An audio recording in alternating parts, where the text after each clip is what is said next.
전 대광고 교목이자 현재는 종교 전문 작가로 활동하시는 류상태 선생님과 함께 이야기 나눠보겠습니다. 선생님 어서 오십시오. 네, 안녕하세요. 예. 선생님과 함께 매주 수요일 이 시간 달을 가리키다 코너에서 서양 종교의 인물과 사건을 주제로 이야기 나눠보고 있습니다.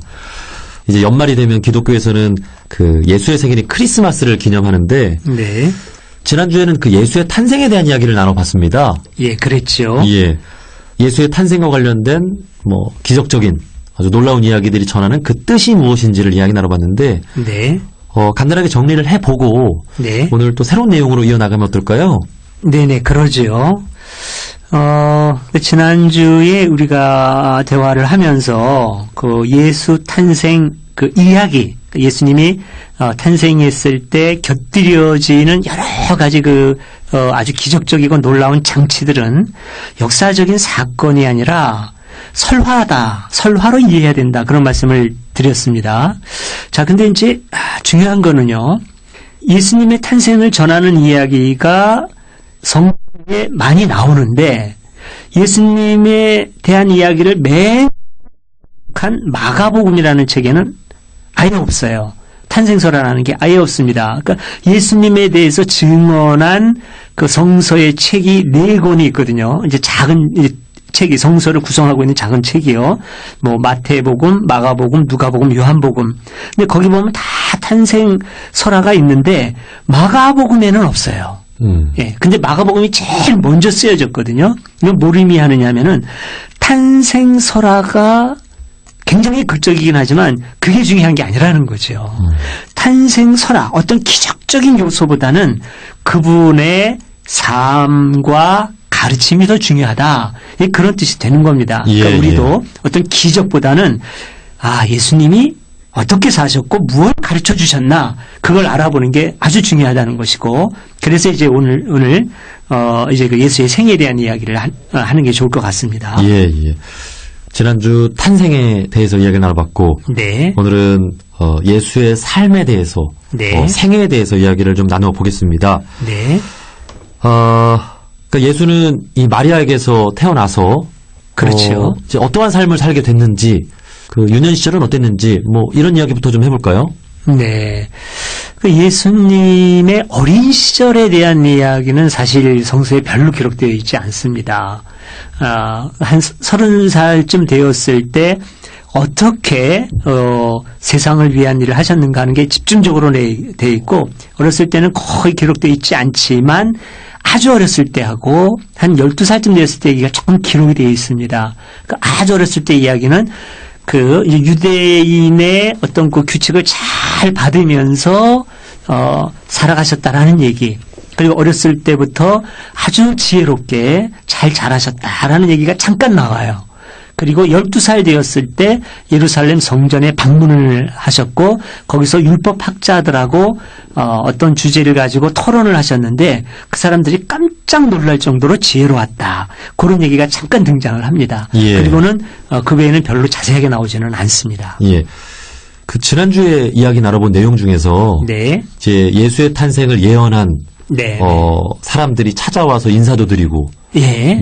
네. 이 아기가 왕이 될 것이다. 네, 네. 이렇게 했다고 했잖아요. 네, 그렇습니다. 그러면 그 아기 때부터도 그 나라에서 많은 사람들의 주목을 좀 받았을 것 같아요.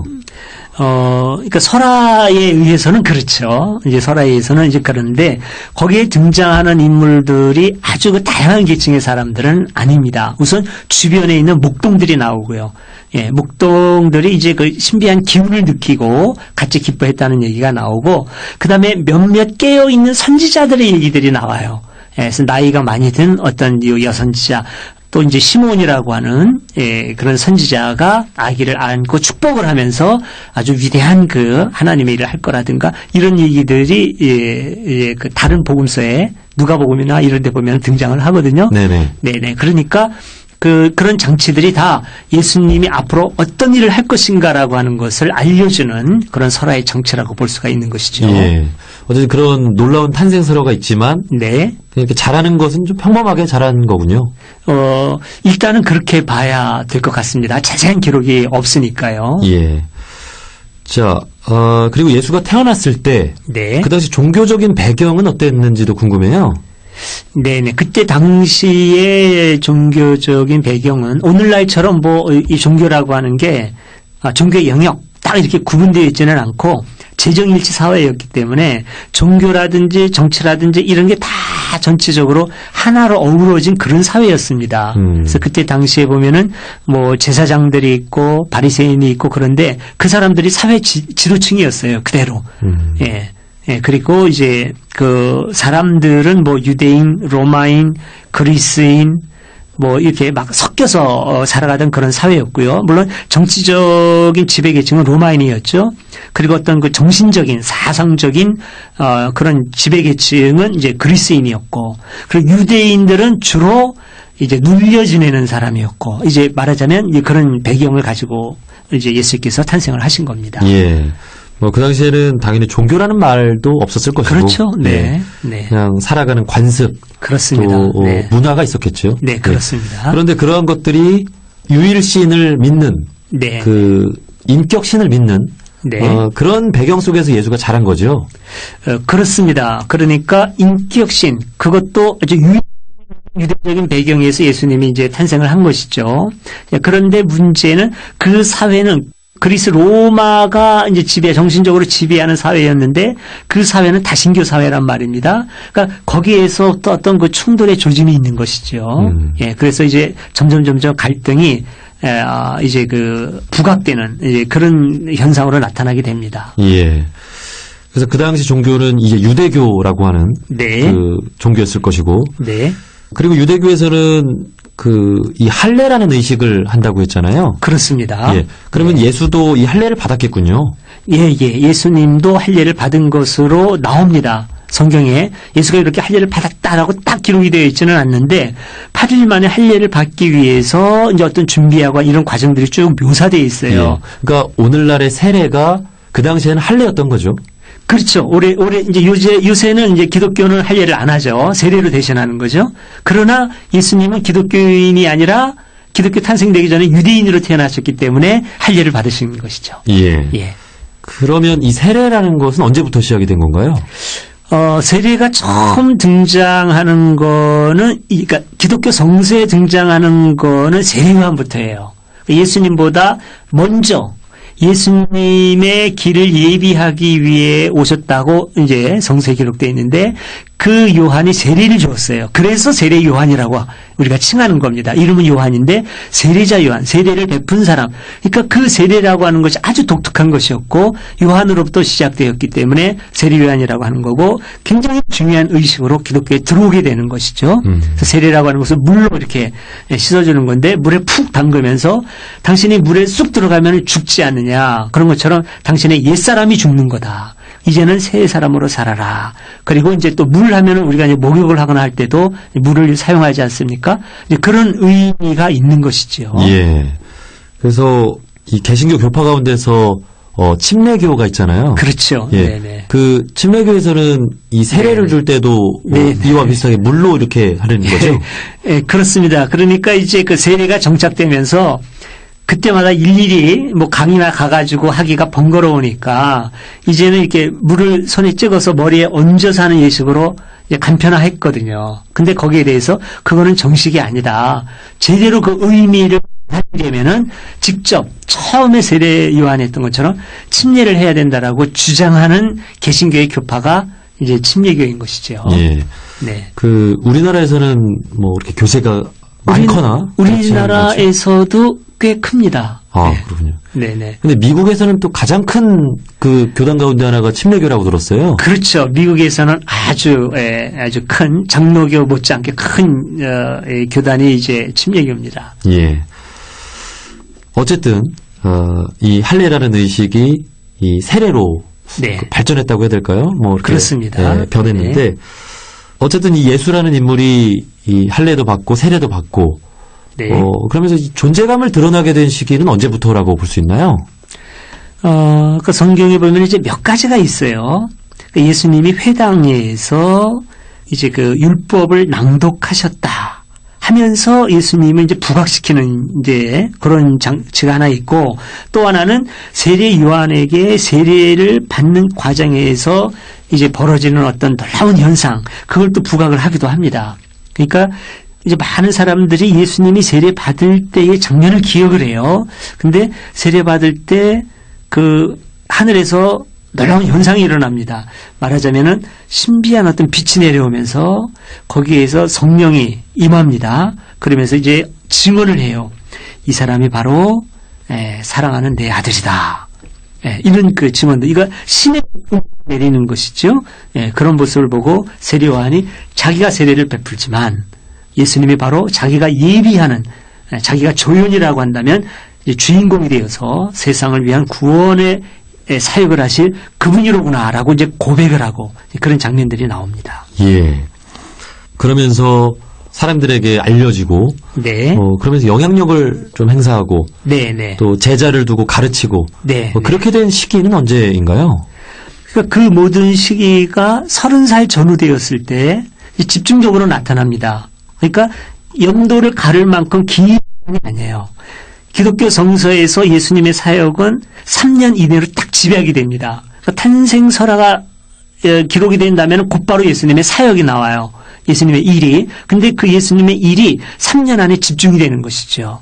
그러니까 그게 이제 시기 언제냐라고 세분하기는 아주 어렵고 30살 전후 되어서 말하자면 모든 일을 예수님께서 이제 하셨다고 볼 수가 있는데, 다만 초기에 하신 일, 그 다음에 중기에 하신 일, 말기에 하신 일, 이렇게 구분할 수는 있습니다. 그러니까 초기에 일어난 일이 이제 말씀드린 대로 이제 그 세례를 받으시는 부분, 그 다음에 이제 회당에서 율법을 낭독하는 부분, 그리고 또 하나 아주 중요한 것은 이제 광야에서 시험을 받으시는, 악귀, 그 마귀에게 그 시험을 받으시는데 40일 동안 금식하는 가운데 이제 시험을 받는 그런 장면들이 있습니다. 그게 이제 그 초기의 사역이고, 중기로 들어가면은 이제 여러 사람들을 만나면서 그 사람들의 아픔을 이렇게 싸매어주고 치료해주고 그런 과정에서 여러 가지 그 기적이 나타나고 그런 장면이 중기. 그리고 이제 말기로 가면은 이제 핍박을 받고 이제 그 바리새인이라든지 아니면 로마인들한테 이제 핍박을 받고 돌아가시고 뭐 부활하고 이런 장면이 이제 말기, 이렇게 구분할 수가 있겠습니다. 예. 오늘 예수를 이해하는 시간으로 네. 우리가 30분 정도를 이야기를 나누는데, 예. 예수님의 가르침을 이제 또 나누고 네. 또 청취자들께 전해줘야 되잖아요. 예, 그렇습니다. 그렇다면 어떤 이야기부터 좀 나눠보면 예수의 삶에서 또 중요한 부분이 될까요? 네. 그 조금 전에 말씀드린 광야에서 시험을 받는 그 부분도 우리에게 중요한 교훈을 줍니다. 그러니까 예수님께서 일을 하시기 전에 40일 동안 광야에서 이제 말하자면 영적 수련의 기간을 갖는 거죠. 근데 참 재밌는 거는 이 40일 동안 광야에서 수련을 하면서 마귀의 시험을 받는다라고 하는 게 부처님도 그대로 그런 얘기가 나와요. 예. 아주 비슷하게 나옵니다. 예. 그 예를 들자면은 예수님한테 그 마귀가 나타나서 너 돌로 빵을 만들어 봐라 이렇게 얘기하거든요. 이게 얼마나 큰 유혹입니까? 지금 굶고 있는데 40일 동안 음식을 못 먹는 그런 처지인데 돌로 빵을 만들어 봐라. 그래서 정말 빵을 만들면 얼마나 좋겠어요. 이걸 먹을 수 있으면. 그러나 이거는 자연법칙에 의하면은 이거는 자연법칙을 깨뜨리는 거죠. 자연법칙을 깨뜨린다고 하는 것은 하늘의 뜻을 거스리는 거 아닙니까? 이건 하나님의 뜻을 거스리는 거예요. 그러니까 미래를 드러내고 그 다음에 어떤 뭐 하늘의 뜻을 드러내거나 그런 일을 하지 마라. 너 혼자 잘 먹고 잘 살면 되지 않느냐. 이런 얘기랑 비슷한 거죠. 근데 이거를 예수님이 이제 거부를 합니다. 뭐라고 거부하느냐면은 사람이 떡으로만 사는 게 아니다. 이게 빵이죠. 한글 성경에는 옛날에 번역돼서 떡이라고 되어 있는데 사람이 빵으로만 사는 게 아니다. 그 다음에 하나님의 말씀으로 사는 거다. 이런 얘기를 해줘요. 굉장히 중요한 거죠. 현대인들에게도 중요한 거죠. 물질이 전부고 돈이 전부인 것 같은 현대인들한테 먹고 사는 게 중요한 게 아니다. 하늘을 바라보아라. 하늘의 뜻을 알고 하늘을 우러러 부끄러움 없이 사는 것이 먹는 것 못지않게 중요하다. 이제 이런 얘기일 수 있단 말입니다. 이게 이제 예수님이 시험 받으면서 있던 일이고, 또 하나 이제 그 시험, 마귀가 준 시험은 뭐냐면 그 예수님을 성전 꼭대기로 데리고 가요. 그리고 여기서 한번 뛰어내려 봐라. 네가 진짜 신의 아들이라면 천사들이 너를 붙들어줘서 다치지 않게 할 것 아니냐. 그러니까 뛰어내려 봐라. 이렇게 얘기를 해요. 이거는 예수님을 시험하는 거죠. 근데 뛰어내리면 어떻게 되겠습니까? 뛰어내릴 거 아니에요. 예. 사람이니까. 근데 이제 이 마귀가 요구하는 건 뭐냐면은 너는 신의 아들이니까 다치지도 않을 것이고 뭐 슈퍼맨처럼 될 거다라고 하는 의식을 자꾸 심어주는 거죠. 이렇게 되면은 그 사람들이 어떤 생각을 갖게 되냐면 자꾸 교만해지면 교만해질수록 처음 뜻을 잃어버리게 싶거든요. 그러니까 이런 시험을 자꾸 하는 겁니다. 뛰어내려봐라. 예수님이 다치거나 다치지 않다고 하더라도 교만을 심어주거나 이런 걸 노리는 것이죠. 예수님이 거기에 대해서 네가 할 일은 그렇게 신을 시험하는 것이 아니다. 이렇게 이제 그 거부를 하고 또 세 번째는 사탄이 이런 시험을 합니다. 네가 나한테 절을 해라. 네가 나한테 절을 하면 이 세상의 모든 영광을 너에게 주겠다. 이렇게 얘기를 해요. 그러니까 부귀영화로 이제 시험을 하는 것이죠. 요즘에도 그런 일 많이 하지 않습니까? 어떤 위대한 일을 한 사람한테 금전으로 유혹을 한다든가 이런 일들. 그런데 예수님이 이것도 이제 다 거부를 하게 됩니다. 그래서 이제 사탄이 물러갔다. 이런 얘기가 나오는데 이게 부처님이 시험 받는 것도 아주 비슷해요. 예, 돌로 떡덩이를 하게 하라든가 또 이제 부처님이 그 시험을 다 거부하니까 아예 그냥 그 자기의 그 딸들로 이제 막 유혹을 하기도 하고 다 거부하니까 나중에는 이제 직접 공격을 합니다. 이제 사탄이. 근데 이제 부처님의 경우는 이제 이 부분이 조금 다른 면이죠. 개신교의 성경에 안 나타나는 그 날아오는 그 무기들 화살들을 갖다가 이제 꽃으로 만들어서 떨어지게 한다든가 이제 이런 얘기가 나옵니다. 그러니까 약간씩의 소재는 다르지만 특히나 이 광야의 시험은 예수님과 부처님에게 아주 그 비슷하게 많이 나오게 되죠. 예. 이제 원불교의 대종사님도 네. 그 구도의 기간이 상당히 길었고, 네, 예. 네. 어떤 그런 고난의 어려운 시기들이 다들 이 성인들은 다 있었네요. 그렇죠. 예. 네, 네. 거의 공통적인 현상이라고 볼 수 있습니다. 어떤 그 성인의 삶이 그냥 만들어질 수는 없는 거 아닙니까? 다 역경을 극복하고 그 자리에 올라가고 하는 거니까 그런 어떤 그 고난을 이겨내는 그런 그 설화들이 영웅들의 삶에는 거의 따라온다고 볼 수 있겠습니다. 예.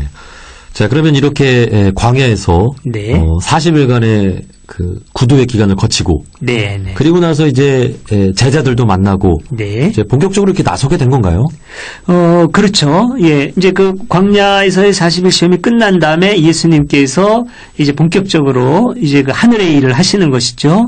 그러면서 성서가 기록한 처음 일들은 뭐냐면 우선 제자들을 만나는 거예요. 부처님도 그러지 않습니까? 부처님도 이제 그 제자들을 만나게 되는데 예수님도 이제 그 제자를 만나요.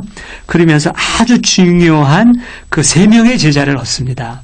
늘 예수님을 따라다니는 말하자면 그 삼총사가 있는 건데, 네. 예, 베드로, 안드레, 야고보, 요한 요 4사람을 우선 만나요. 예. 그런데 이제 그 중에서 안드레가 빠지고 베드로, 야고보, 요한 요 3사람은 제자 중에서도 늘 하고 함께 다니는 중요한 그 3제자로 계속 이제 신약 성서에 기록이 됩니다. 예. 어떻게 만나게 된 건가요? 우선 그 예수님이 갈릴리 호숫가로 가는데 거기에서 이 3명의 제자들이 물고기 잡는 어부로 등장을 합니다. 예. 예. 그러니까 신약 성서에는 이 어부라는 개념이 굉장히 중요하게 등장을 합니다. 근데 그 물고기 잡는 베드로에게 예수님이 부르시면서 말씀을 하셔요. 베드로야, 나를 따라와라. 내가 이제부터 너를 사람을 낚는 어부로 삼아주겠다. 이렇게 얘기를 합니다.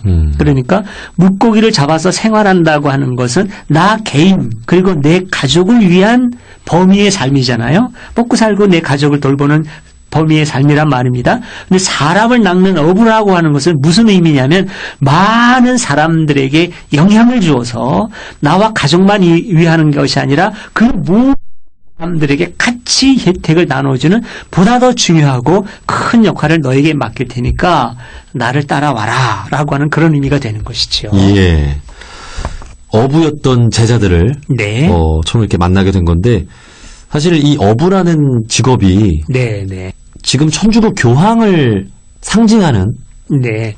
반지도 어부의 반지잖아요. 네네. 예. 그것도 관계가 있죠.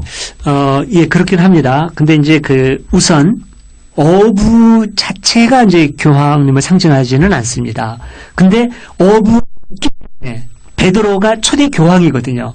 가톨릭에서는 베드로를 초대 교황으로 봅니다. 그리고 베드로로부터 계속해서 지금까지 교황권이 이어져 온 것으로 보는데 그 베드로의 원래 직업이 어부였기 때문에 어부에 대해서 어떤 그 특별한 뭐랄까요. 그렇다고 해서 어부 자체 의미를 부여하는 건 아니고 어부라고 하는 직업에 대한 특별한 호감을 갖는다고 그럴까? 이제 그런 게 있는 거죠. 그래서 그 교황의 네. 반지도 어부의 반지라고 하죠.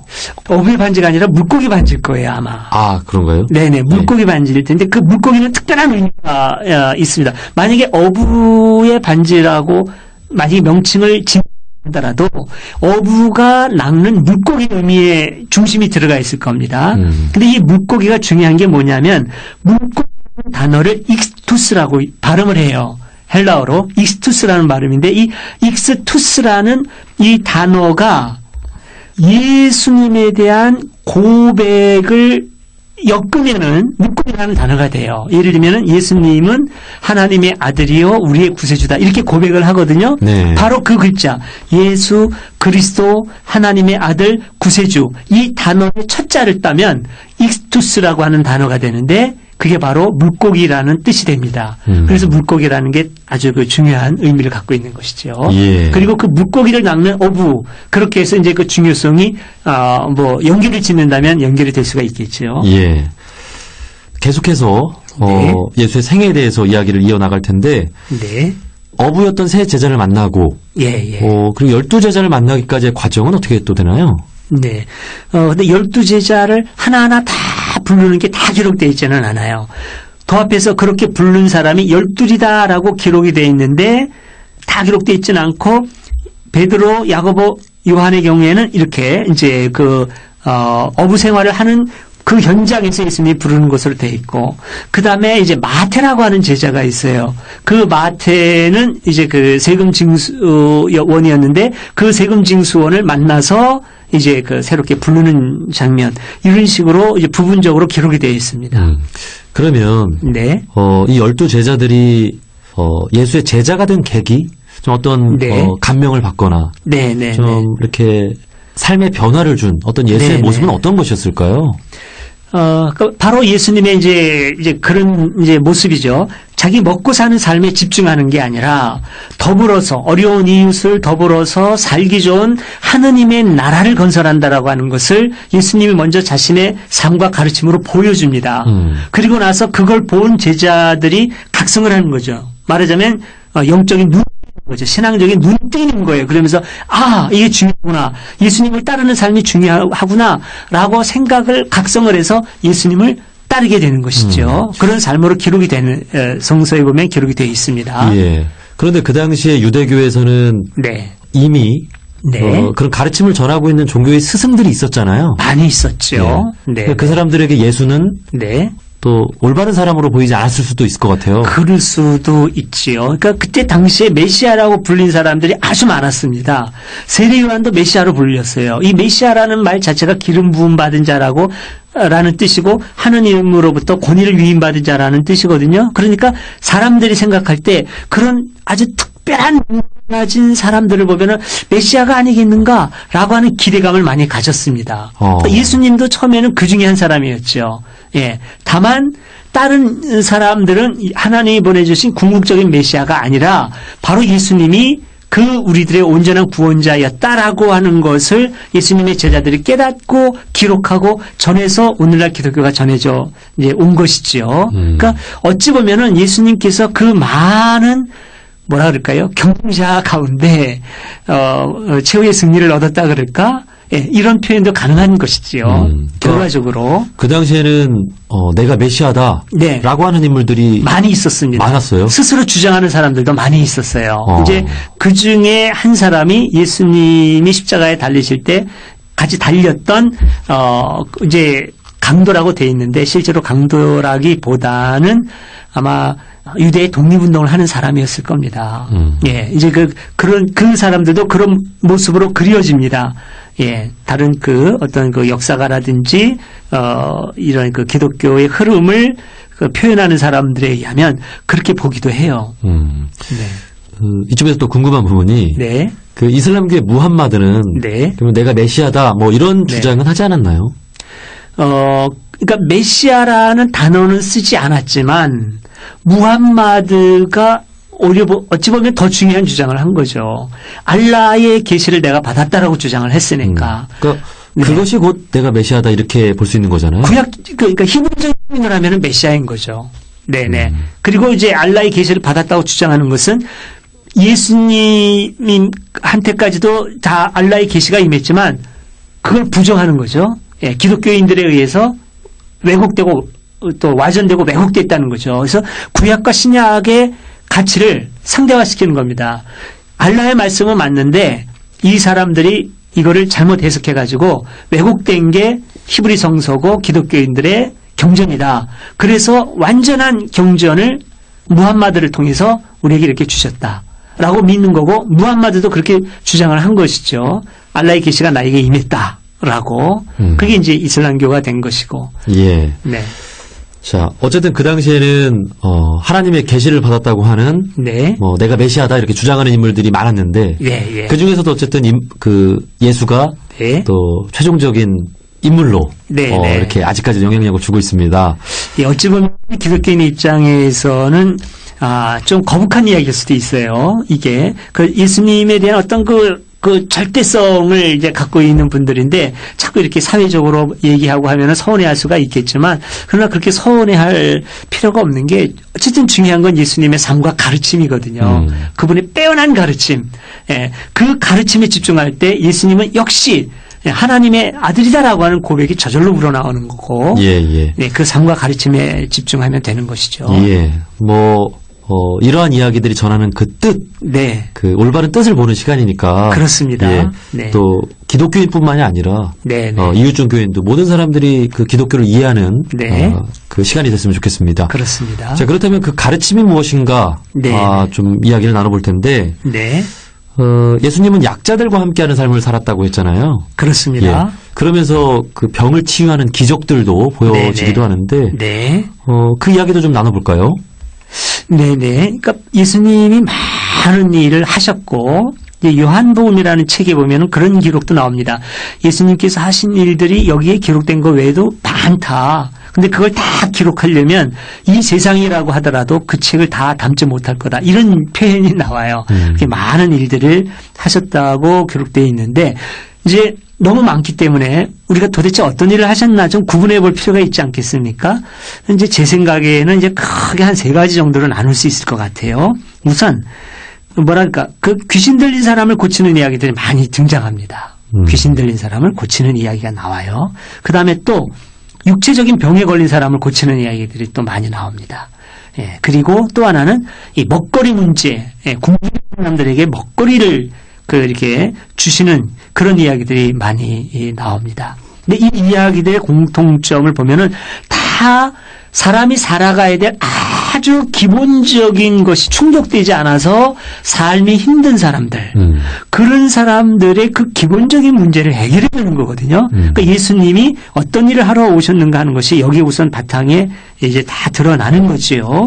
근데 이제 문제는 그 기본 뜻을 보면은 이제 아무 문제가 없는데 악령 들린 사람을 고쳤다 이런 데 대해서 자꾸 귀신에 대한 얘기가 발전해 가고 그리고 이제 귀신 등장을 하고 귀신이 실제로 존재하지 않느냐 자꾸 이제 이런 쪽으로 얘기가 나가다 보면은 이제 곁길로 새는 거죠, 말하자면. 예, 그런 거죠. 이제 병에 걸린 문제도 이제 그렇습니다. 이게 실제로 병을 고쳤느냐. 오늘날의 현대 과학도 해결하지 못하는 그런 어떤 이제 불치병도 예수님이 막 고치는 걸로 이렇게 되어 있거든요. 그래서 예수님이 그러니까 오늘날도 그럴 수 있다. 그래서 현대의학으로 못 고치는 병을 그냥 기도로 고치겠다고 그러는 분들이 많이 있는데 그게 과연 올바른 신앙의 문제냐 이런 것들을 좀 냉정하게 좀 돌아볼 필요가 있습니다. 예.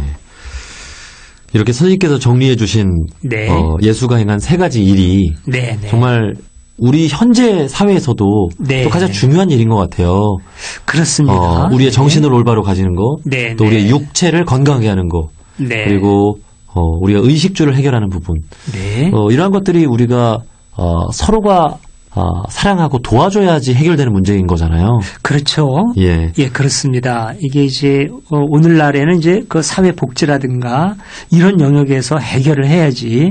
오늘날에도 계속 역시 이게 어떤 그 종교의 뭐라 그럴까요? 좀 특별하기는 한데 좀 부정적으로 표현하면 원시적인 부분, 종교의 원시적인 부분에 계속 매달린다고 했을 때는 오히려 그 현대인의 삶이 좀 바람직하게 더 정신적으로 풍요로워진다기보다는 오히려 정신적으로 붕괴될 수 있는 그런 역작용도 없지 않다고 생각이 됩니다. 예를 들면 어떤 사람이 뭐 이렇게 귀신 들렸다. 이게 사실은 정신병인데 자꾸 그거를 이제 어떤 정신병을 어떤 현대의학이라든지 아니면은 어떤 합리적인 방법으로 치료하지 않고 자꾸 어떤 뭐랄까 어떤 구수로 하려고 한다든지 그랬을 때 역작용이 나타날 수 있는 것과 같은 거라고 볼 수 있겠죠. 예.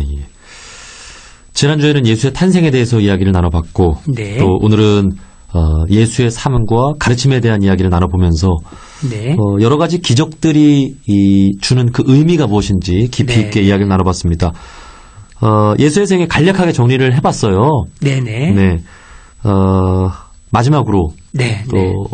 예수의 생애가 주는 그 깊은 의미에 대해서 또 네. 이웃종교인분들에게 전하고 싶은 이야기가 있다면 마지막으로 네, 네. 정리를 정리를 좀 해주시죠. 네. 그러니까 이제 그 예수님을 어떻게 이해하느냐가 참 중요하다는 얘기를 우리들이 계속 하고 있는데요. 많은 사람들이 그 기적에 집중하는 경우가 많습니다. 그러니까 현대인들 가운데 특히 기독교인들 가운데는 예수님의 그 기적에 많이 집중을 해서 그 기적을 나에게도 좀 베풀어 주었으면 그래서 나도 어떤 신비한 체험을 좀 해봤으면 그리고 내가 예수님을 이렇게 믿어서 내가 갖고 있는 현실적인 문제가 다 해결이 돼 있으면 심지어는 우리 아들, 딸들이 뭐 대학도 좀 잘 가고 남편이 하는 사업이 잘 돼서 뭐 부자가 되고 근데 만약에 종교의 가치가 그 정도라고 한다면 너무 실망스러운 것이죠. 오히려 종교의 가치라고 하는 것은 그런 세속적인 욕망을 다 뛰어넘는데 있는 것이 아니겠습니까? 그러니까 자꾸 어떤 그런 기적 자체보다는 자꾸 반복을 합니다마는 예수님의 삶과 가르침이 주는 의미가 뭐냐. 그 기적에 대한 이야기보다는 기적이 담고 있는 그 배경이 뭐냐. 그 기적 사건을 뚫고 그 안에 보면 그 안에는 그 사람들이 기적을 필요로 하는 사람들이 지금까지 극복하지 못했던 어떤 한이 있고 고통이 있고 그다음에 어떤 지배계급의 착취가 있고 이렇단 말입니다. 그래서 예수님께서 그 한도 풀어주고 그 고통도 덜어주고 그다음에 어떤 그 착취당한 그런 삶으로부터 더 풍요로운 삶으로 이끌어주고 바로 그런 치유였거든요. 치유. 그러니까 그런 것으로 치유라는 것은 그런 것으로부터 정신적으로도 해방을 시켜주고 그다음에 실제 현실에서도 그걸 해방시켜주는 치유란 말입니다. 이 치유는 치료하고는 달라요. 치료라고 하는 것은 하나의 그 물리적인 걸 수 있어요. 예. 병든 사람을 치료해준다. 이건 물리적인 거죠. 그러나 치유라고 하는 것은 그걸 포함할 수도 있지만 더 중요한 것은 그 사람의 삶 자체를 온전히 자유롭게 해주는 게 그 치유거든요. 그러니까 치유는 물리적인 것이 아니라 정신적인 걸 수 있다는 거죠. 그러니까 이쪽 측면을 봐야지 예수님이 치료해 주셨다. 의사처럼 이렇게 보면은 오히려 점점 더 어려워질 수 있는 것이죠. 우리의 신앙의 방향이. 예. 그 점을 잘 기독교인들도 잘 이해해야 되고 또 그다음에 이웃 종교인들도 그 예수님을 그렇게 이해해야 예수님을 아마 온전히 존경할 수 있을 것 같습니다. 예. 이 방송을 듣고 계신 청취자분들은 네. 과연 어떤 종교를 갖고 계시고 또 어떻게 신앙생활을 하고 있는지도 참 궁금한 생각이 드는데 예, 그렇네요.